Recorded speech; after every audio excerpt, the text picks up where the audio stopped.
こんにちは、漫画考察の時間だよ。今回のテーマはこちら、天国大魔教の上中園長、裏切られて当然。上中園長がいろんな人に裏切られて絶望してましたね。だね。でも、なんか、いかにも被害者ぶってはいたけど、正直言って当然の報いだよね。伊豆久野江藤が爆撃を受けて、TOKIOによって腕を拘束されて、上中園長は自分の脳をナタの体に移植させて生き延びて、崩壊した世界で幸男と菜の葉と共に生きていく中で、最大の協力者である今永美咲に裏切られていたことを知る。さらには当時自分の部下であった青島優子にも沢渡照彦にも裏切られていた。そして誰よりも信頼を寄せていた人工知能のミーナにさえも、沢渡さんには TOKIO の子供のクローンを作っていたことを隠されていて、人工知能のミーナはそもそも上中園長とは違う未来を見ていたんですよね。そう、上中園長の目指す世界は伊豆久野江藤の子供たちが崩壊した世界の新しい人類として繁栄していくことだったのに対して、ミーナは伊豆久野江藤の子供たちがいずれ感情も知能もない本能だけで生きる怪物として崩壊した世界に存在することを目指していた。そしてミーナの目指す世界においては上中園長の存在すら考慮されていなかったんだ。上中園長は何度も体を交換していくことで永遠の命を得て、あくまで新しい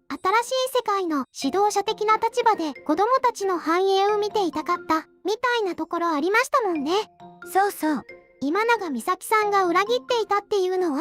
多分だけどさ、今永美咲は自分の娘である青島優子元井今永美月をスパイとして伊豆久野江藤に送り込んでいたんだと思う。青島優子が次期学園長ってなった時にミーナの周りを散々調べていたじゃん。あれってきっと単純な興味もあるかもだけど、母である今永美咲の指示でもあったと思うんだ。そしてたくさんの人に裏切られていたことを知って崩壊した世界でずっと仲良くしてた幸男と菜の葉も死んでしまって世界に一人だけになってしまう。そこで被害者よろしく永遠泣いちゃうんですよね、上中園長。そうだね。そういえばさ、丸が上中園長三倉に引き取られてからなんか冷たい目で見られていたって話あったじゃん。あれもさ、結局丸の存在が沢渡の裏切りの証だと知ったからだと思うんだよね。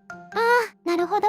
自分が裏切られた証ではあるものの、ミーナに対する反逆の切り札でもあったから大事に育ててたって感じ。いろいろつながってきましたね。さて、そんな上中園長、散々裏切られてすごい泣くわけだけど、まあ、ずっと上中園長のことを見てきた読者からすると、何被害者ぶってるんだってなるわけよ。だってさ、これまでの上中園長の悪行、相当やばいじゃん。雨のぬぼこ、まあなんか隕石衝突みたいな天災が予測されてて、世界ではそれを防ごうってプロジェクトが動いていたにもかかわらず、上中園長はそれを潰したんだから、それも自分が理想とする世界を作るため、伊豆久野江藤の子供たちを世界の覇者にするために、そしてその子供たちの導き手として崩壊した世界に君臨するために。君臨はちょっと言い過ぎじゃないですか？まあ、そりゃ本人は世界の王様とかになるつもりはなかっただろうけどさ、それでも実質同じようなものじゃん。思想は無欲だけどさ、でも常に子供たちの崩壊した世界の新しい人類たるヒルコたちの指導者として崇め立て祀られる存在ではいたかったんだと思う。欲しいのは権力でもお金でもなく、敬われる立場。世界を壊してまで手に入れようとするのがそれって、ある意味究極のわがままじゃない？まあ確かに言われてみれば。あと、上中園長、高原学園の信者を大事にしているようで、結局は自分の所有物としか思ってなかったところがあるよね。どういうことですか？青島優子を次期園長に指名したのだって、青島優子を自分の脳の入れ物にしようとしてたからでしょ？本当だったら TOKIO ちゃんの子供の体を使おうとしていたのが、ちゃんと大人に育つまでに自分が老衰してしまうからって、それまでの間のつなぎとして青島さんの体使おうとしたんですもんね。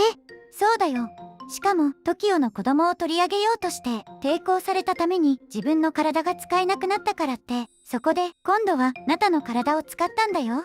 沢渡がナタの脳を機械の体に移植したから、まだナタは生きているけど、それだってこれを本当に生きていると定義していいものか。そもそも TOKIO の子供も青島優子だって同じように殺するつもりだったわけだし。つまりただ自分が長生きするために人の命を奪おうとしてたってことですね。そうそう。もはや今世紀最大の、いや人類史上最大の邪悪だよね。隕石衝突阻止を阻止した時点で世界を滅亡させようとした大悪党ですもんね。まあ上中園長がその計画を潰さなくても隕石衝突は免れなかったんじゃないかって意見もあるけどね。そうなんですか？上中園長が潰したのはいくつもある隕石衝突阻止計画のうちの一つだけだから、他にも隕石衝突阻止の計画はいくつもあったらしい。でも実際に隕石落ちてるんだから他の計画は失敗してるということ。ということは上中園長が潰した隕石衝突阻止計画も実は大したことなかったんじゃないかって説。なるほどですね。あとさ、上中園長にとっては隕石衝突阻止を阻止したことなんてついでだったんじゃないかって話もある。ついでですか？多分上中園長が一番やりたかったのは伊豆の江島で作った戦闘兵士たちがどれだけ強いかを試したかったんだと思う。空を飛んで一気に目的地まで行ける移動力、鉄板だって綺麗に丸く穴を開けてしまうスーパービーム、そしていくらでも増やすことのできる生産性、自分が抱える兵士の力を見たかったんだ。そしてその力を見るために隕石阻止計画を襲わせたんじゃないのかなって。手段のために目的を選ぶってやつですね。上中園長はさ、もはや人類の敵だよね。こんなの許しちゃいけない。裏切られて泣いてるけどそんなのお門違いなんだよ。それにしてもミーナはまだ何かやりそうな気配でしたよね。まだ何か隠し玉を持ってるって感じするね。あと上中園長が2人いたじゃん。ナタというかミクラの体に入った上中園長の脳が実はコピーだったってやつですよね。まだ子供のナタの頭には大人である上中園長の脳は入らなかったからって脳を縮小コピーしたんですもんね。そうそう。そしてそのオリジナルはまだ伊豆の江島に残っている。これが今後どう絡んでくるのか正直全然想像もつかなくてまだまだ楽しみだよね。早く次の話が更新されるといいですね。ということで今回はここまでですね。また次の動画でお会いしましょう。バイバーイ。